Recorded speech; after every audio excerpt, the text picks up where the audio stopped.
It's time for Mike Erie's show. He's ripping off Cullinane. He wants to find some fans to talk to, 'cause he's lonely on Saturdays. Mike was told to come up with something, and I guess this is what he did. We should give him some points for trying. Kirk wants to know what the point of this is. Just a warning for all you guys, you'll never get this hour back in your life.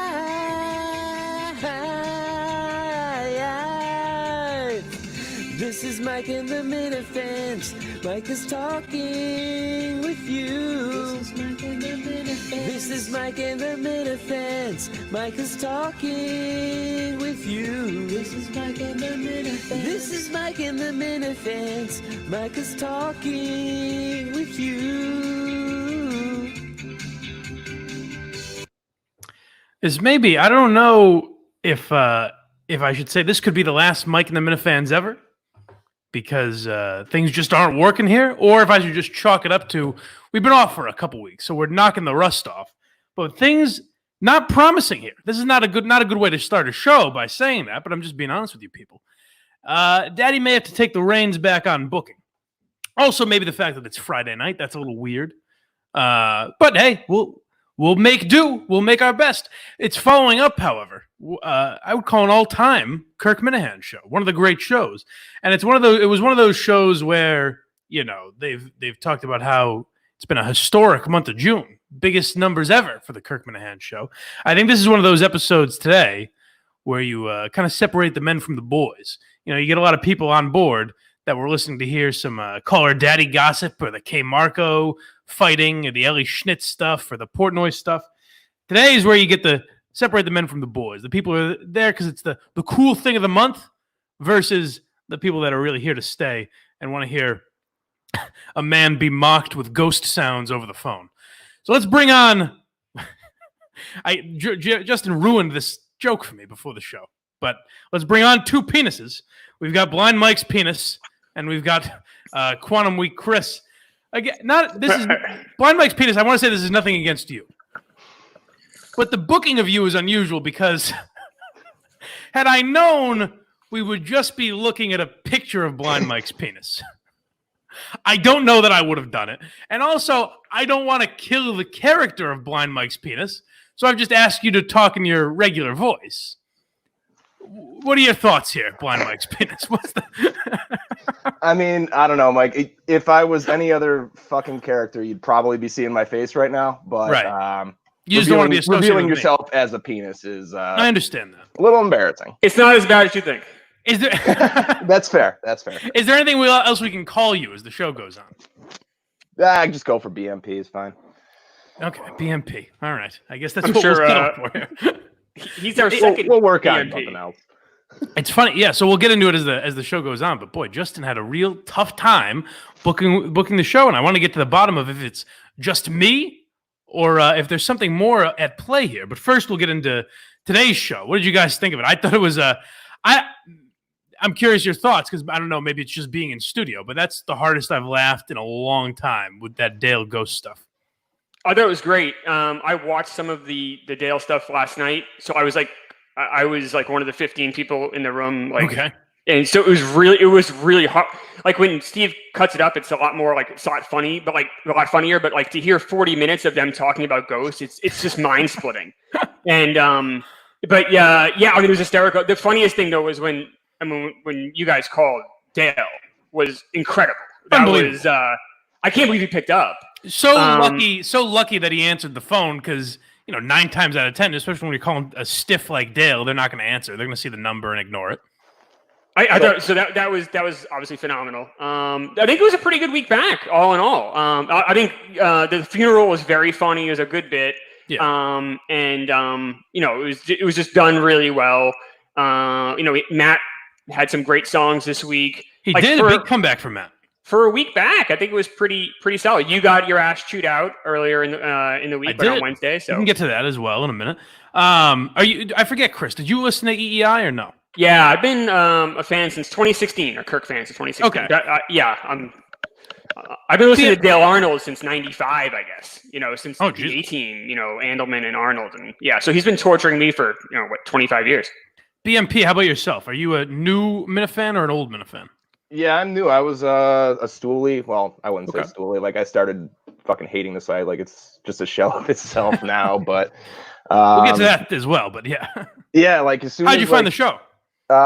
Just when like you guys dropped the video with Curtatone and then those fucking men's pride parade weirdos. Like, okay, so right from the beginning. Yeah, right from the beginning, I was like, all right, this is something I can get behind. So, well, so I'm curious to hear from a guy like you, because in my perspective on this is always like any radio show or podcast I've been a fan of has their share of inside jokes. So it's either you just get it and eventually you get all the jokes, but you are along for the ride or you're not. Was a show like today, if you don't know Dale Arnold or don't get what EEI is, how into it are you? Like, how funny are you able to find it? Oh, I mean, I was laughing my ass off, but like, I mean, Kirk brings up like those guys enough throughout the show where like I have a sense of like who's like a complete loser, who he likes, who he doesn't. So, I mean, it's when I hear like. By the way, did Dale say anything back to you guys? I couldn't hear anything over you guys. Just making we jokes couldn't like hear either because we were. I assume he just hung up. But you know what? It kind of sounds like, and I listened back too. Like I tried listening again. There's some sort of noise. So I can't tell if it's just him hanging up the phone or if he says something, but I'd be surprised if he responded. But yeah, I was hoping for a response. That was fucking hilarious. But yeah, I do think the whole thing of the show's too confusing to get into. I think that's very overrated. I think it's hard to say because you listened from episode 1, but I think you listen to a podcast like that today. If you're a new listener, either say I'm fascinated by this, I want to keep listening, or maybe it's not for you and you check it out again in 3 months, or you don't, or whatever. But I think it is overrated to say like, oh, they talk too much about people you wouldn't necessarily know. Would you agree with that, Chris? I totally would. I mean, I grew up listening to Howard Stern just like Kirk did on WBCN. So Kirk's a couple years older than me, but like we both kind of listened to that. It was to hear that was like anything unlike you've ever heard before. And that was a whole world. Like, I didn't know who Gary Delabate was. I didn't know who Jackie the Joke Man was. I didn't know these people. But if you enjoy the show and you think it's funny, then you'll spend the time to learn. And then in a month or, you feel like you're in the world. It probably takes, a couple weeks to kind of get your groove. But then once you do, then you enjoy it more than you did even 2 weeks earlier. So it all kind of pays off on itself. What I'm really fascinated by is, you mentioned Dale's been around forever. For fucking ever. Yeah. A guy that's been in radio that long. It's amazing the lack of instincts you have to not, and this goes for EEI as a whole. It's like this shit would have gone. I mean, Kirk would still always hate Entercom and always fuck with them and always insult them and take digs at them and stuff. But I think it would be so much lighter if they played along a little fucking bit. I mean, look at Ordway, Maloney, and Fourier. We don't shit on them we don't shit on EEI in general every day. But when we're shitting on EEI, we don't go after those guys because they kind of play along. When I prank call them, Lou fucks with me and calls me blind and all that type of shit. Like, they have a little fun with it. It's amazing the pomposity of Dale, but not find a little humor in himself. That's Dale, though. Like, so Dale used to be with Eddie Andelman, and even then he had a stick up his ass, and it would drive Eddie crazy because Eddie was very casual. Eddie was annoying too. Don't get me wrong, but Dale always was very much like this uptight guy. And Dale was the younger guy. Eddie's a lot older than Dale is. And that's just who he is. He's just, I mean, you've met him. I mean, what interactions have you had with him, Mike? Have you dealt with this stuck-up asshole a lot? Or? No, almost none. Semi-pleasant hellos, even if that, like that's about it. Keith has been more the asshole to me. I haven't really dealt with Dale at all. But just in general, to be in radio and try to do a fun show that they would claim to do, it's like, how do you not answer the phone? Guys are making ghost sounds. How do you not play along? Like, I mean, maybe he didn't know it was Kirk, but I find that impossible to believe when we say it's Kirk Minahan, or when we've called him before and chanted "fuck Dale Arnold" or "fire Dale Arnold" or whatever we were saying. So yeah, if you play along with that a little bit instead of blocking everyone on Twitter, I think that stops eventually. I don't think he's capable of that. Like, that's just not who he is. He's just this guy that just takes everything really seriously and just has no fun with anything. He's been doing that since I was 15. He's been doing that. Were you BMP? Were you at all familiar with Dale before Kirk's show? No, not at all. I had no idea who this fucking guy was. So but this, I think this is a little good background. This is like a story that'll kind of define. Guy Gary Tangway that Kirk used to work with and is friendly with. Dale Arnold despises him because back in the day, Gary Tangway filled in on Dale Arnold's show. They did radio together, and they disagreed about Drew Bledsoe versus Tom Brady. Like, there was a debate. People forget there was a debate back in the day, Bledsoe versus Brady, who should be the starter for the Patriots. And one took one side and one took the other. And ever since then, Dale Arnold has hated him. Oh, my God. That's the kind of guy. That's the kind of guy we're dealing with. So for anyone out there that doesn't understand the level of douchebag that Dale Arnold is, that's the kind of pompous asshole he is. And he does come across as this nice guy. It's funny because in the past, I'll always say he seems like a nice guy, and Kirk's like, you're being fooled. And I get that more and more when I hear stories about him off air and just the kind of dealings I've had with him through the show. He's just a humorless fuck. And that's kind of everyone at the station, from Zarbano to everyone other than that afternoon show. And you heard it with Greg Hill today, too. I mean, all I would have needed to know he was a douchebag is just today's episode that he goes fucking ghost hunting. Like, who does that? Yeah. And then he hears a banging noise and he's like, "Oh, wow, there's ghosts here." Oh, that's interesting. Ooh. Honey, was that you? Now, so Chris, what was that like watching that whole Periscope? Because we had the luxury of just getting the best clips.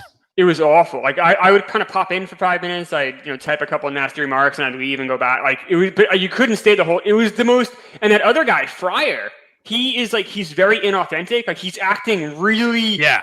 Like he's pretending to be really scared. You could tell in that one clip we played. In that one clip we played where he talked and he's like, "Oh, Dale, that's really interesting, but let me get back." Like it's like you don't find that really interesting. There's no way you pretend he was scared. He was like, "No, Dale, no, say it's not happening." It's like, "What, dude? Relax. A, it's already happened. And B, shut the fuck up. It's just crazy." And C, no, no. And Kirk has this ability, much better than me, where I listen to Lucy and I'm like, Lucy's been mildly nice to me. I don't love shitting on Lucy, but Kirk's got that ability where he's like, "Hey, listen, you want to be in the business, you gotta know what you're doing. Do you want to be one of the guys and fuck around, or do you want to kiss people's asses?" And that was always the problem I had when I did podcasts with Lucy, is she thinks Dale's a fucking cornball, but she would never say it for some reason, where it's like, if you're in that situation, how do you not make fun of this 60-year-old man who says, "I don't like ghosts, they scare me"? No, absolutely. The other thing, too, I want to mention is, and this was, I'm surprised that Steven brings this up. So the whole time, Dale is wearing a shirt that says "Not Dead Yet." Oh, God. Yeah, so obviously in reference to the funeral, but he's wearing this shirt, and then he kind of, like, no one asked him about it. Like, Lucy and Fryer were terrified to even bring it up. And he says the reason he wore the shirt, not because of anything that happened today, I think is how he phrased it, but because of this ghost hunter story. Apparently, the ghost might think he was dead. That didn't make any sense, but he claimed he wore the shirt not for the reasons you would think. That's how he phrased it, too? Yes, it was very odd. Oh, yes. I wish maybe Steve had that clip and we just forgot about it because of everything else. But I wish we had talked about that, because that's a really passive-aggressive, bizarre... Well, I guess that's not that weird. That is classic EEI, a passive-aggressive, weird move. Just like Zarbano calling during the funeral yesterday. Weird. So is Lucy fired? Like, what's the deal? Like, is she furloughed, I think? Okay, so she's furloughed. So she's laid off, basically. Yeah. Has benefits. So she's afraid to call. No one brings up what happened. Like, if you're furloughed, like, someone should mention, like, what happened on Kirk. Like, he's wearing a shirt that says "Not Dead Yet," and everyone's afraid to talk about the elephant in the room. And if she's furloughed and this guy Fryer, I don't know what the fuck he is, but someone should say something. Like, bring up. You want to get people to watch your shitty show? Like, be honest. It's very strange. You want to talk about weird, Chris? Especially referring to Lucy. That I have heard from people in that building that Lucy Curtis thing, which I don't. Do you guys know what I'm talking about or not? Absolutely. Yeah. Oh yeah, we had talked about it on the show. The Lucy Curtis thing never mentioned in that building. Never once. Maybe they had a meeting that I cannot confirm or deny, but people don't gossip about it. It's not talked about in the hallway. It is never mentioned that this superior guy in management had a relationship with an underling and it broke up his marriage. That's never discussed in the building, which is the most bizarre. But that tells you a lot about Entercom in general. They just sweep things under the rug and pretend it doesn't happen. That's very corporate, though. I mean, any corporate situation, you might find the same thing in, a giant company as well. They're just afraid to talk. People don't want to lose their jobs. No, but I mean, it's not. It was never like completely behind the scenes. It may have been, but there was no, as far as anyone knows, there was no discipline of Curtis or Lucy or anyone else that we know of. That's very strange. Strange that Curtis escaped that relatively unscathed. I guess he's whatever. He may have lost his marriage, but like professionally is unscathed. It's bizarre to me. Yeah, it's weird. I kind of, not that I really give a shit because he was always kind of a dick to me, but I do. When Kirk said he was starting to get a little fat, he did sound a little weird. And then he had that stint where he missed a couple of weeks. He was on sabbatical. They didn't really say what happened. Very odd. And it seems like he's around some enablers that wouldn't really do anything about it. I hope Curtis is doing all right, as much as I don't really give a shit about him. Well, the worst place for a recovering addict must be working with Greg Hill. Oh, God. I mean, it's a disaster. So how weird is it, both of you, that they just lied about the ratings? I mean, we broke it down today. When you hear that clip of Greg Hill, how strange is that? And I guess try and come at it from the sense of if you were just listening to that radio show, would you look into that at all? Chris, if I were a listener, I don't think I'd know how to look into it. But I mean, did he think a 1.4 meant that they're number one or something? Like, looking at those ratings, there was no conceivable way that they were doing even well. I mean, AM stations were kicking the crap out of them. It's incredible. Republican news radio was tripling them in key demographics. So it's weird. Why the instinct to lie like that? Like, so I don't think it. Well, maybe it's not a lie. So that's what I was wondering. Let's look at it. So he said 18 plus. So the demo then is 18 plus. So 18 to, like Steve said today, dead. So yes, 18 to 34, they're getting annihilated. 25 to 54, they're still losing. But these old guys that are maybe 60 plus, like the Dick from Upton's, if you will. Sure. Like I could see them like still listening to EEI and like just having it on while they whittle away in their shed. Yeah, they're not going to work. Yeah. But these people also aren't being affected by COVID, so their commute hasn't changed. They're retired anyway. So maybe their listening habits haven't changed while everyone else has gone down, and that 60 to 80 demographic listenership actually is quite high, which is obviously useless though. No one markets them. The only thing is it's got to make up for all the other demographics and make them number one 18 plus total. It would have to be, quintupling the competition like the Sports Hub is doing to EEI, which seems unlikely. Yeah, I guess. But then again, I think about the old people, like really old people in your life, like your parents, your grandparents, people who are retired. A lot of them don't even know the Sports Hub exists. Like they're really old. Like, That's true, I guess. Like I said, EI's been around forever, so maybe, I don't know. That's, I guess, where my mind would jump. As a stoolie BMP, what do you think of the EEI talk? Do you get into it? Yeah, I mean, like, I've got like radio stations where I live where like the people on there are just so completely insufferable. So I get the and appreciate like the sort of just absolutely trashing these people.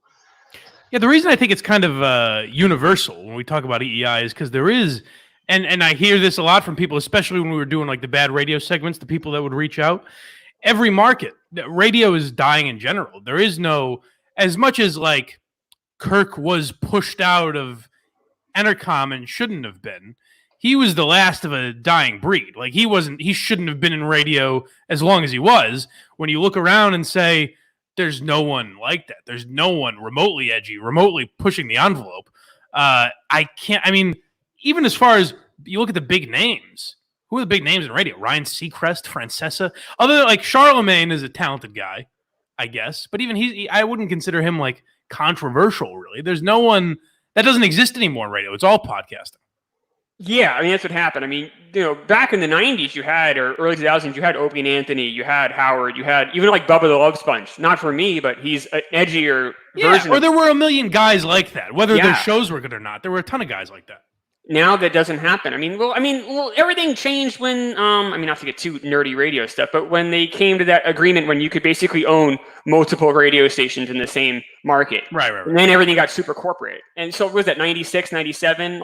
And that's just that's when radio died. Plus now technology, is, I guess, the death shot. But that's what happened to radio, right? Yeah. BMP, what do you think of the Barstool talk? Are you, I think the angle we approach it, or Kirk approaches it from, keeps it kind of fresh. Are you sick of hearing about it, especially the apology tour like Kevin and Dan have taken? What do you think about it? None of it's their reactions are not a surprise. Anybody that was expecting Dave to give some sort of heartfelt apology is just you're a fucking. I almost said the R word there. Ooh. That's all right. Yeah, you're an idiot. There's no way Dave is ever going to apologize for anything he's really ever said or done and actually mean it. He said, if you wear size 6 skinny jeans or if you're a size 6 and you wear skinny jeans, you deserve to get raped, and then went on Stern and defended himself. He's not going to retract that shit. No. KFC's a pussy now. Can I tell you, it's funny, the slip up you almost made, the R word. I have heard that used on KFC radio, and I believe I've heard it used on Barstool Chicago, I think. And that's not me outing those guys. That's me saying, hey, that's totally fine. I would defend them if they ever got in trouble for it, obviously. But hey, there's still some shit that's said that if the wrong person finds it, you're going to get in trouble for that shit. There's going to be an issue. And you can't do this. If it happened a month ago, you can't do this thing where I was just a young man. I've learned so much, and I wasn't the same guy. I look at that, and I don't know who that guy is anymore. You can't do that if you find something from a week ago that you maybe shouldn't be saying. So that's just what happens when you push boundaries, and it's amazing to me. Kevin is doing this weird thing. I think Steve retweeted maybe the best logic to what Kevin is doing. Maybe Kevin is just trying to put out there the idea of how absurd it is to think cancel culture doesn't exist. Because otherwise I don't see how someone like Kevin, someone who's in the world of comedy, doesn't understand it. I think it's just because it's Barstool. Nobody gets fired from Barstool. So as far as he's concerned, he will never be quote unquote canceled because Dave's never going to fire him. Eric is never going to fire him. Right. So in his little bubble, yeah, there is no cancel culture. He can say whatever he wants, dig up whatever shit he said in the past. Well, that's why people should rush to the defense of Dave Portnoy, because the reason you can say pretty much whatever the fuck you want is because Dave doesn't apologize for shit, and Dave is out there fighting for everyone. Dave's not backing down to this stuff. So that's why you can go on. That's why you can shit on your boss. It's the amazing thing that no one is realizing. You can do all these podcasts where you put slurs in the title and say your boss is a racist. You can do that because Dave won't apologize for the stuff that he says. That's why you're allowed to do it. Mike, do you wish you went harder on that DJM kid? Am I saying his name right? Whatever.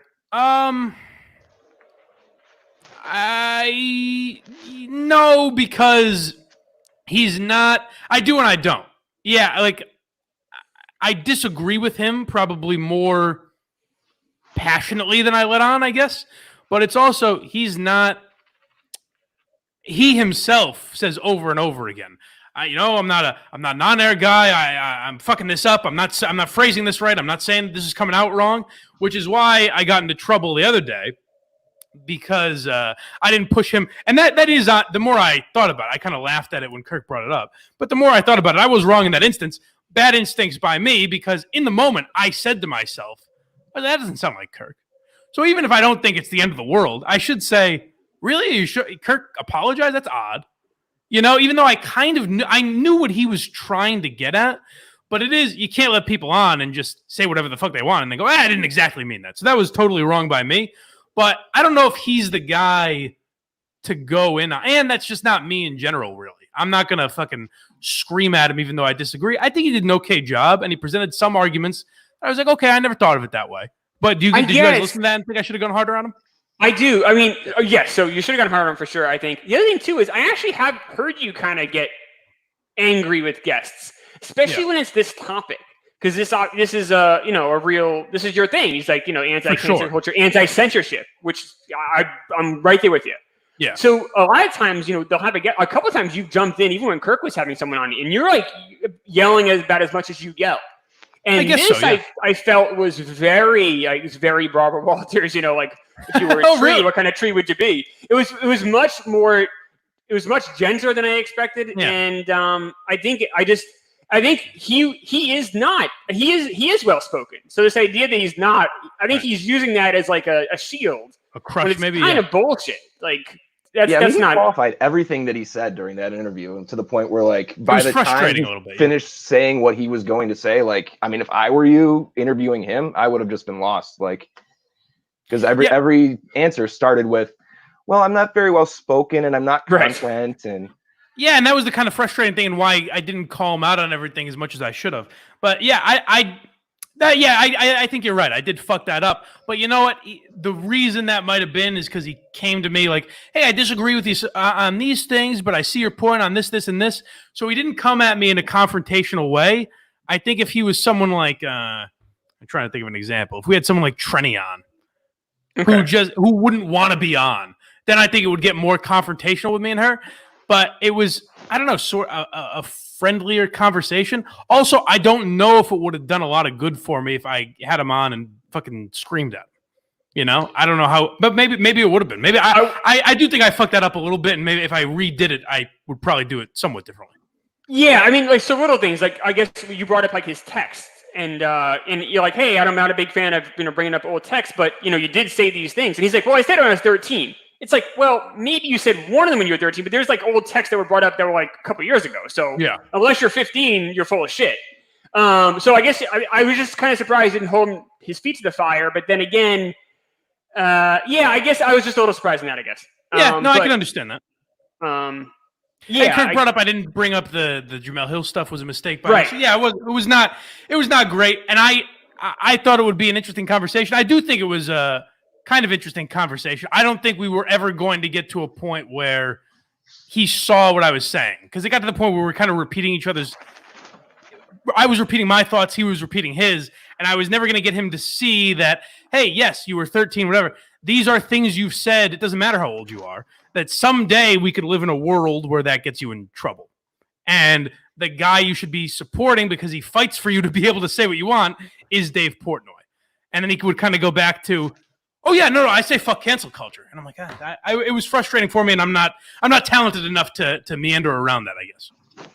Yeah, no, you're right. He wasn't going to ever change his mind. I guess it's the question of like, if you feel that way, then just fucking say Dave's a racist and just fucking say it or don't say it, but pick one thing. And he kept trying to like play defense. And I guess it's, then the question is how hard you want to go at this kid, I guess. But right. How do you think of the response in general from more significant Barstool people?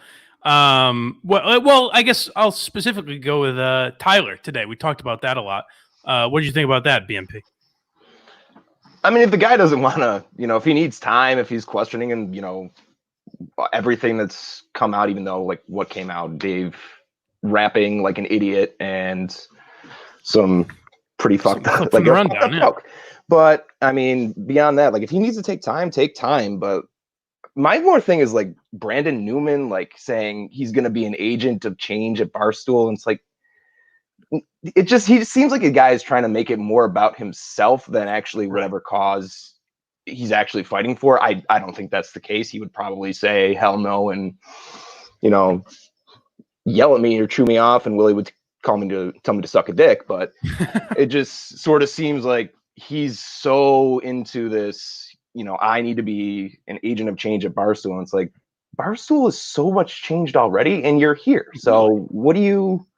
Yeah, it's clear. The guys like Brandon, it seems like, don't really know what Barstool was before.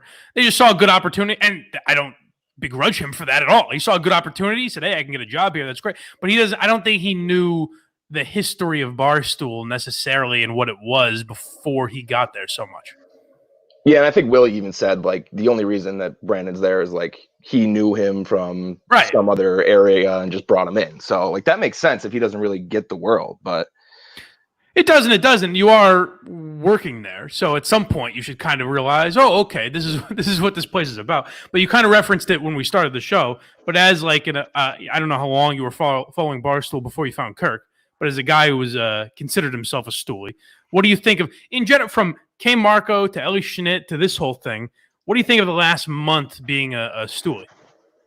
I mean, I've been loving watching Kirk just drag these people through the mud. I mean, Right. K. Marco is just, I mean, he used to be the anti-social justice warrior / college football guy, and that's all he did and posted Right. smoke shows. And now he's this, I don't even know what he is. Like, it's just, you can't have Donald Trump Jr. posted on the website because that's too scary. But, you know, you can, a couple of years ago, like just before that, say, you know, hey, this 16-year-old girl's super fucking hot, man. Like, and you know what's weird about all that too is that K. Marco and this is the case with a lot of people like that, where if there's been a change over the last 4 years, if Trump broke your brain or whatever happened, where you became more woke and now kind of go after people for jokes and speech and opinions, K. Marco would say today he's the same guy he was 5 years ago or 10 years ago, which is the most bizarre part. He would say, "Oh yeah, fuck PC culture," kind of like Josh was doing with me the other day. He would kind of tiptoe around his point and then say, "Yeah, fuck PC culture, but this thing bothered me, so I think you should have to apologize for this." And that's kind of what I think a lot of fans of Barstool are noticing with different people there. Yeah, and that's sort of been like the line people, like especially KFC, have been trying to toe at Barstool is like, well, there's no such thing as cancel culture, but if people ask you to apologize for a joke, you really should. And it's like, well, what good does that apology do? And I think that's what your discussion with Josh kind of centered around where you guys broke apart was, I don't think we really see what good that apology is going to do. And I don't really think he could really articulate it. It's just sort of like this, an apology will help, but that's about it. Right. Now, briefly, before we get to another topic I want to discuss, I do want to discuss all the cancel culture and silliness and Kirk's war with EEI, all this little stuff was merely a lead up to my battle with the Craniacs. And as you can tell, we're in the second half of the show here. I don't see them. They've been awfully quiet. So it seems like they have backed down. We're the new Cheers property in town, Chris. The Craniacs are out. I'm glad to hear that. Can I say one thing about the whole Craniac War of 2020? Yeah. So I am super excited to do the Cheers show with you, Mike. It's gonna be a lot of fun. It'll be great. I don't really. Frasier sucks. Really? I mean, it's fine. It's okay. Frasier and Cheers is fun. But they took like the second worst character and made a spin-off of him. And it's like, oh, you're not a Frasier fan. Boy, really. Folks, if you think this podcast wasn't going to have controversy, I'm a big Frasier guy. I know. So we are really going to duke it out once we get to. Well, if Kirk's prediction is right, we may never say the words Frasier Crane on this podcast. Oh, well, hopefully we'll say Frasier. That's season 1, right? He's like an extra. No, he's not. He's not. He doesn't show up until season 3, I believe. I thought he was like at least in the background in like a cup. He doesn't come in. 3? He does not come in, folks. Buckle in. He doesn't come in until he gets. He's dating Diane in season 3. Yeah, that could be problematic. I think we're gonna get there. I'm like legit excited to do Cheer stuff. Like I think we'll get there. I'm really like I got nothing else going on. I'll fucking watch 2 episodes of Cheers every week. That's fine. I think people underestimate how bored we are, Mike. BMP as the pulse of the rest of the Minifans. Do you think there's going to be a high demand for this Cheers podcast? I think we're cornering a market here.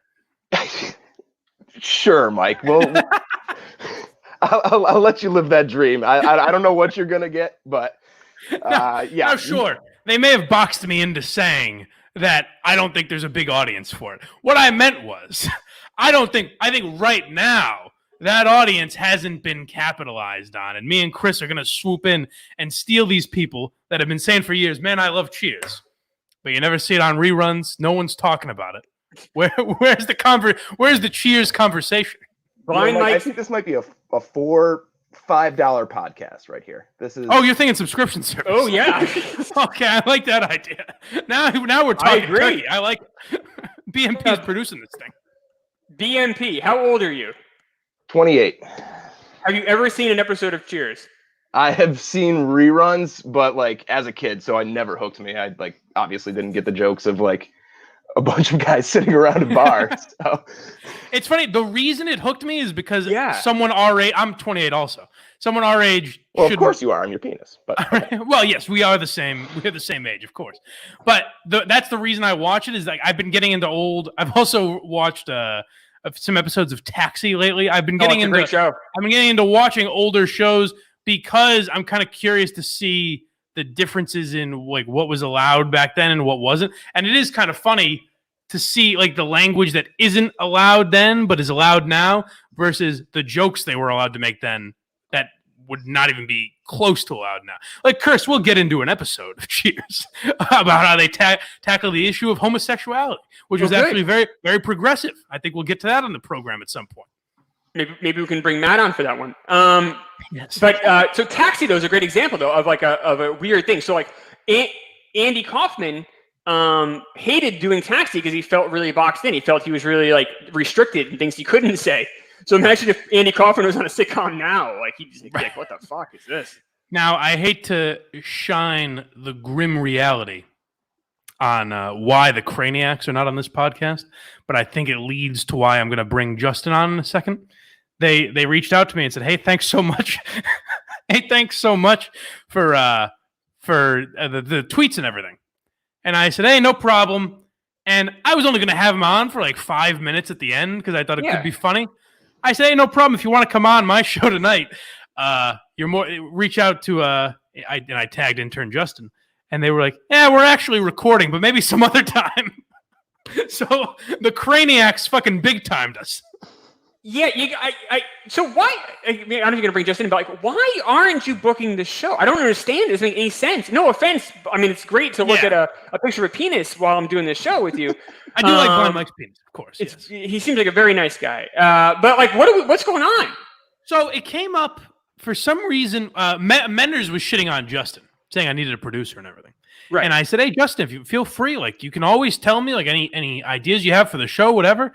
And Justin volunteered. He's like, "Hey, let me start booking the show if you want me to." And I said, "That'd be great. It's one less thing I have to, there's so much on my plate already. It's one less thing I have to think about." But there have been a couple times where I think Justin just doesn't necessarily know who I would want on the show. So I'll kind of have to tell him. So it ends up just me booking the show anyways. But Justin, hop on for a second.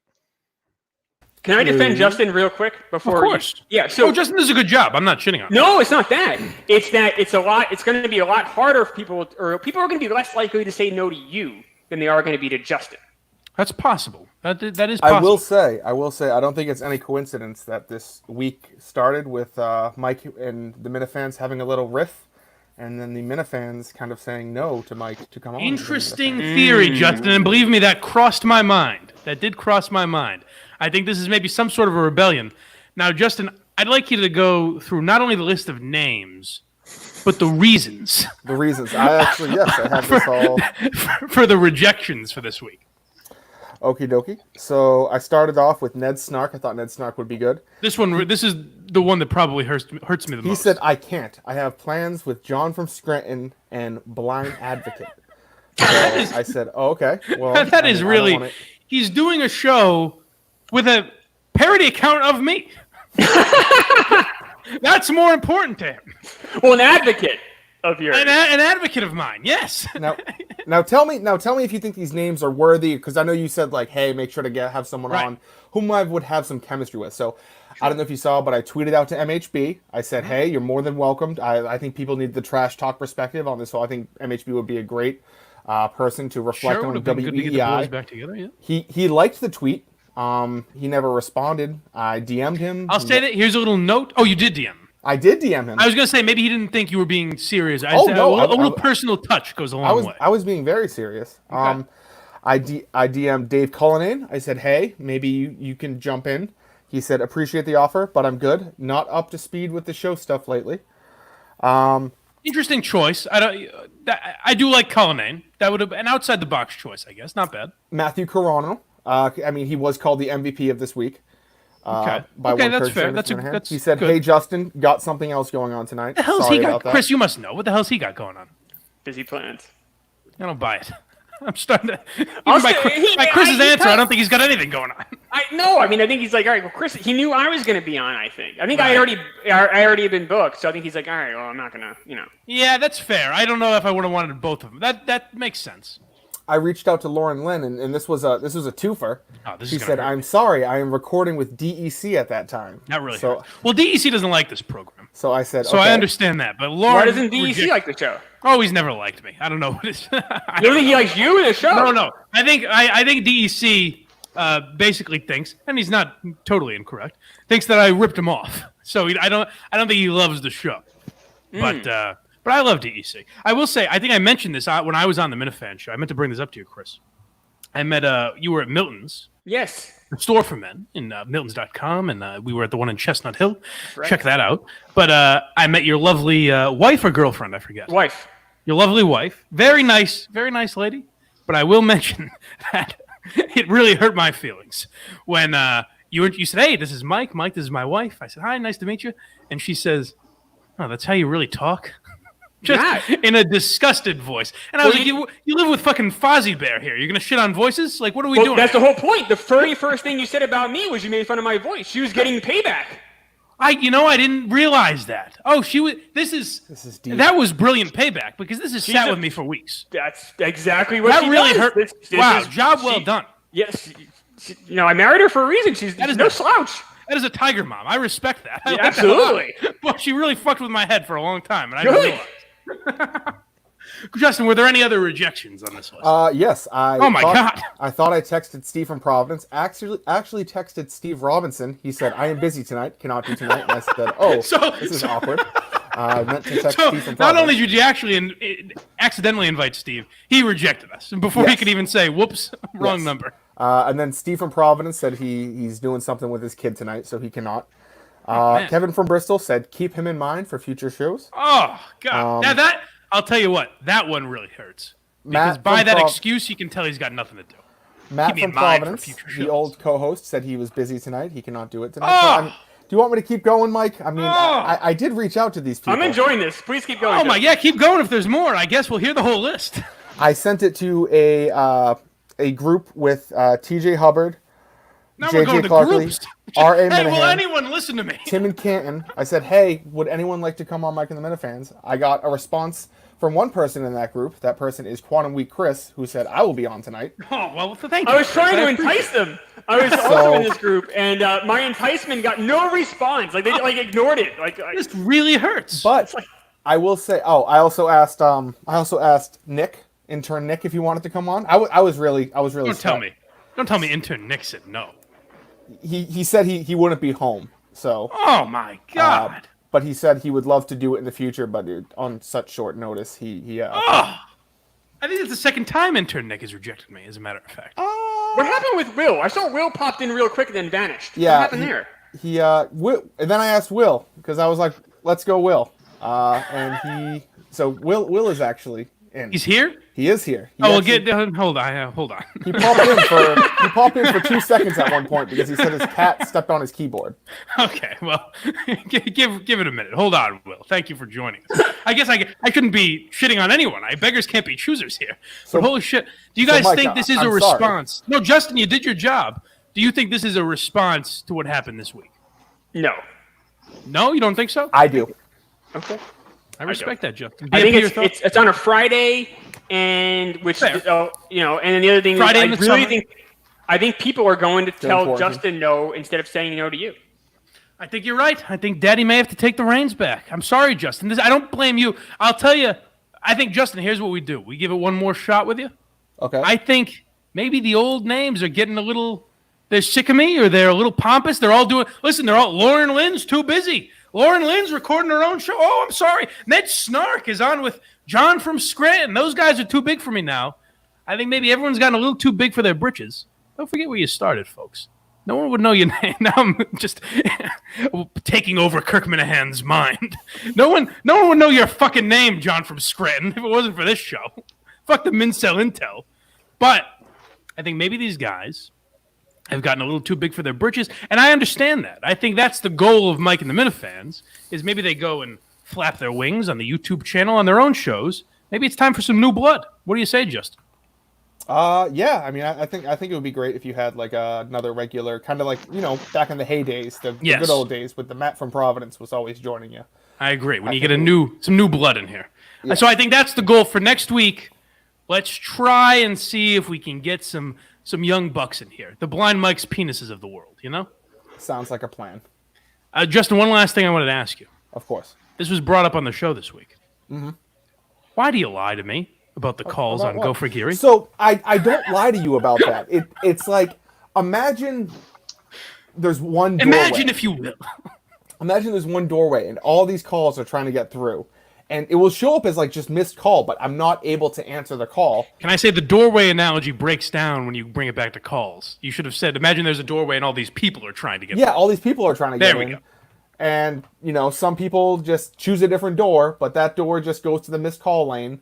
And I don't lie to you about that, Mike. All right, I'm not so a you're liar. saying I'm not a the liar. sheer volume of calls It's that I'm getting. I'm getting such a enormous. massive amount of calls It's that enormous. technology hasn't seen anything like that. Correct. All right, I respect that. Google Voice, believe it or not, the Google Voice technology I use for Go for Geary is not as intricate as the call-in studio Steve uses for the show. Right, I have a theory. I think this is all a big setup. So I'm literally next to a fucking penis head right now. Yeah. Like, look at this. Like, this was Fair, set too. up. Maybe Justin orchestrating this for his own personal yucks. Am I being punked? I don't know if you saw Justin in the Minifans a couple weeks ago, but that was for my own personal. That was electric. That was wasn't- electric. I mean, I was a little worried about my own stability here. If people were going to want me out. It was weird when I was asking people to come on this show. They said, "Wait, Mike in the Minifans?" And I said, Yeah, what's that? They said, "Never mind." I appreciate that. Blind Mike's penis. I'll go to you for this, since you're the newbie, you're the guest. Do we bring Will on, or no? Do we just fucking end the show here? I don't know. I do enjoy the idea of just making him come on for absolutely nothing and leaving, and he's fired. So. I do. I kind of like your style. Let's not be mean. Let's bring him on. All right. Well, I did leave it up to you, Blind Mike's penis. So, Justin, thank you for joining us, and bring Will on for a second here. Will, what's happening, buddy? Not too much, man. Chris stole the joke that I was gonna fucking come in with. You like if you were to, yeah, I mean, the beard doesn't change. If you were to shave your beard right now, you are BMP's avatar. Oh, that's good. Thank you. We've all made. You look like a penis head. We've all made. Okay. He looks like a penis. How's it going, got guy? a penis next to him. Funny stuff. Will, how are you, buddy? I'm doing well, man. How are you? How are you handling your? Would you consider it a firing? No, I don't think so.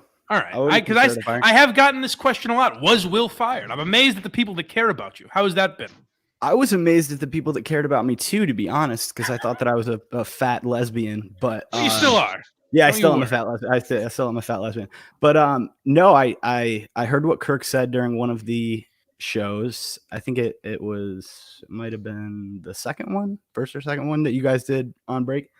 And I basically texted Steve and was like, thanks for everything, man. It's been an awesome 8 months, So you weren't already, because you texted me the same thing. Were you actually let go, or did you just listen to that and leave? I listened to that, left, and then Steve said, yeah, this sounds like a natural end to an internship. All it's right, been I respect that. 8 months. So Have you reflected at all on the reasons Kirk was upset with you? Oh, absolutely. Yeah. 100%. And I was completely in the wrong. I actually talked about that on the show that you shit on, Mintel Intel. Yes. I like those. I kid around. I like John from Scranton. You did make John, though. Oh, well, of course. Everyone knows. Actually, no, I don't think he was on the show before he did that show. So I'm probably lying about that. But what was I going to ask you? God damn it. I have so little I'm to not ask. sure, man. You're starstruck. I have so little to ask Will that I forget the things. Do you guys? What I've been doing? We have such a big star on the line here. Do I have any questions for? Yeah. Well, what have you been doing? I'm really interested to know. Currently editing wedding videos. Oh, that's what I meant to ask you. Wow. That's what I wanted to ask. Thank you for stalling. Big fucking money, man. Is there a lot of weddings going on right now in coronavirus time? I'm very busy. Enough. He's going to actually answer you. Will, what I forgot again.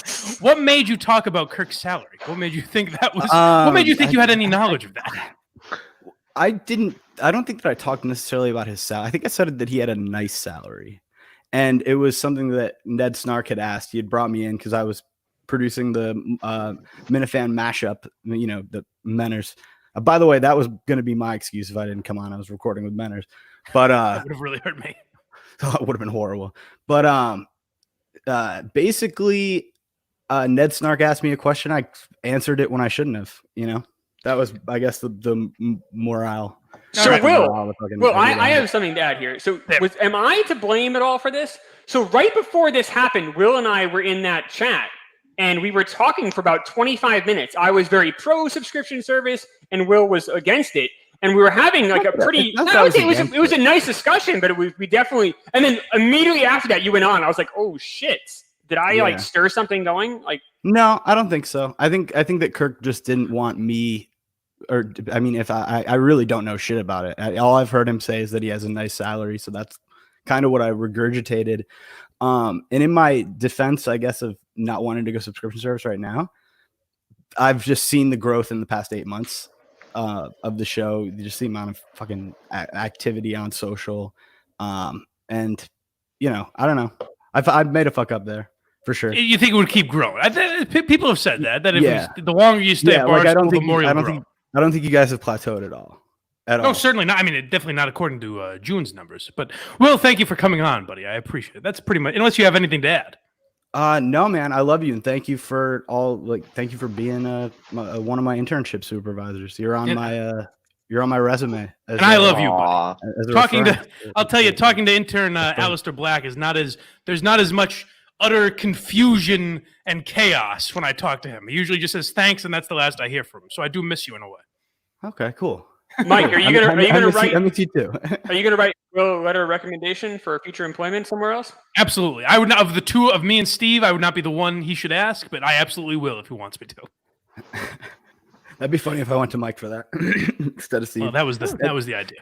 Yeah, Blind Mike's penis. Blind Mike's penis and Quantum Week. Chris, any final thoughts? Blind Mike's penis. I'll start with you as the first-time guest here. Bag us a new mom this weekend, buddy. Oh, we didn't get to that. Any advice you guys think I should take into my big lunch tomorrow?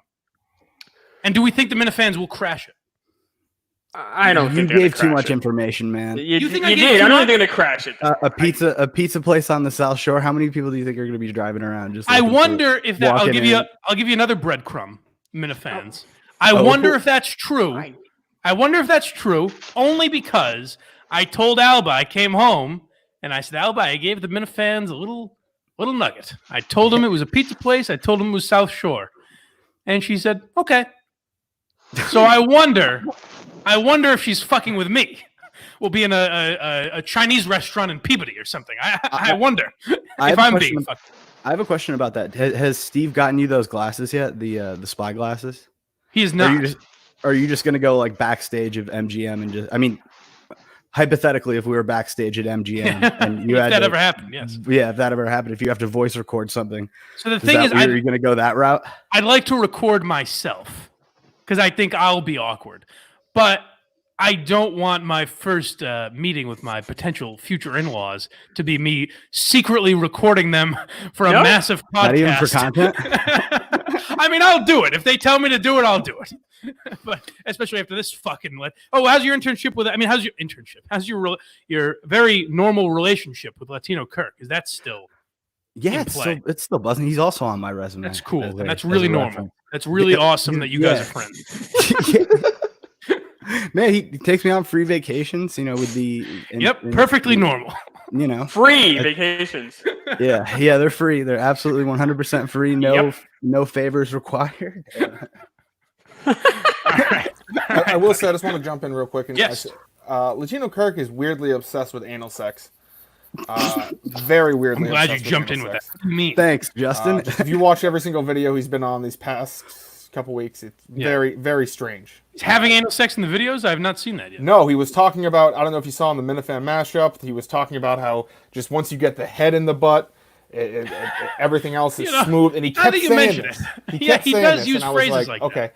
I recorded him, Ned Snark, and Adam the Jew last night talking. It's premiering at right after this, and Shameless the name they wanted to go with was just anal. I don't understand why. It had nothing to do with anal.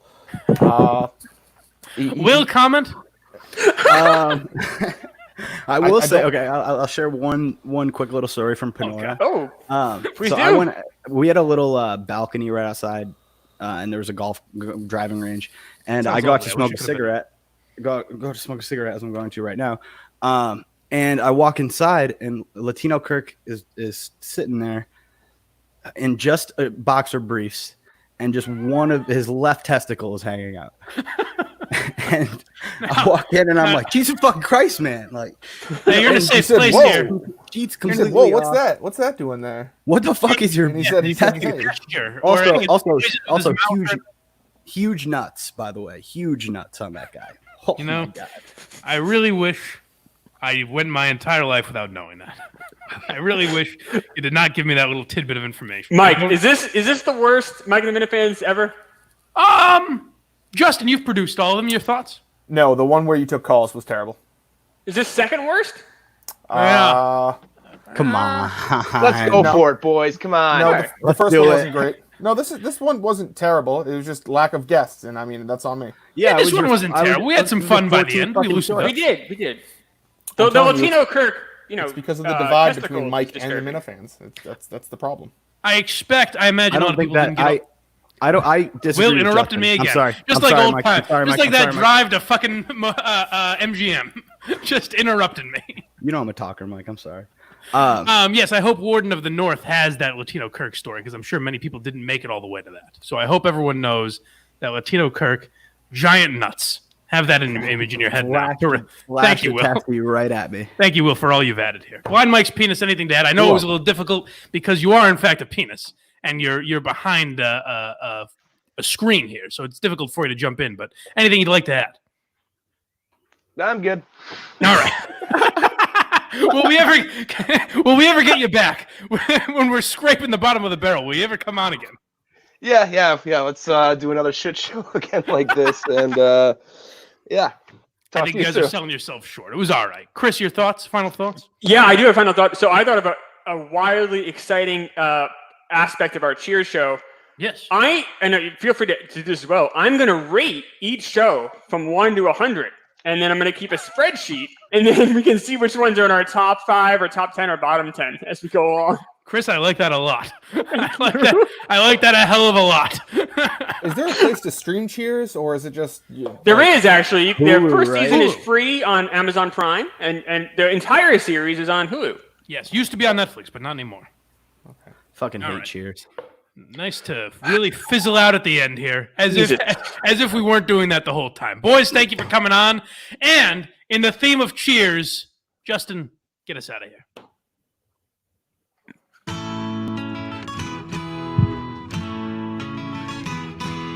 Another tough day at work today. Stephen Kirk, think I suck. Throw back a few wobbly pops, feeling down on my luck. And the interns ruin every show. But it's still where we wanna go. It's Mike and the Minifans. 'Cause nobody had any better plans. You wanna be with DC and RA Minahan. The host can't see it's Mike and the Minifans. And nobody's seen real MHB. This whole thing is a sham. You never see him pee, it's Mike and the Minifans.